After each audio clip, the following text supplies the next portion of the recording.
ఈ పోరాటాన్ని ఆయన స్ఫూర్తిగా తీసుకొని ఆయన ఇచ్చినటువంటి అస్త్రశస్త్రాలన్నింటినీ కూడా ఉపయోగించుకొని రాబోయే తరాలను గట్టిగా చేయడానికి ముందుకు రండి.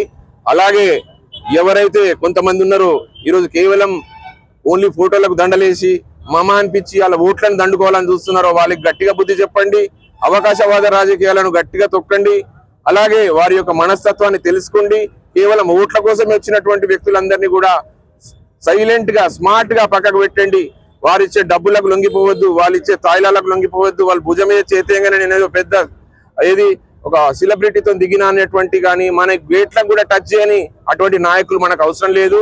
నేనున్నా అని చెప్పి మీతో పాటు ప్రజా పోరాటంలోకి రావడానికి సిద్ధంగా ఉన్నటువంటి నాయకులను ఎన్నుకోవాలని మీ అందరినీ కోరుతూ ఈరోజు వారిచ్చిన ఫలాలను మనం అందరం కూడా అందిపుచ్చుకొని మన యొక్క జీవితాలను మనమే బాగు చేసుకుందాం. ఎవరి దయాదక్షిణాల మీద మనకు అవసరం లేదు. కంపల్సరిగా మనం ఒక సృష్టిని విశ్వామిత్రుడు సృష్టించినటువంటి ప్రతి సృష్టిని చేస్తూ మన యొక్క అందరి యొక్క సంక్షేమాన్ని కొరకు పాటుపడుతున్నటువంటి బీసీ, ఎస్సీ, ఎస్టీ, మైనార్టీలందరినీ కూడా రేపు పొద్దున మీరందరూ కూడా గెలిపించుకోవాల్సిన అవసరం ఉంది.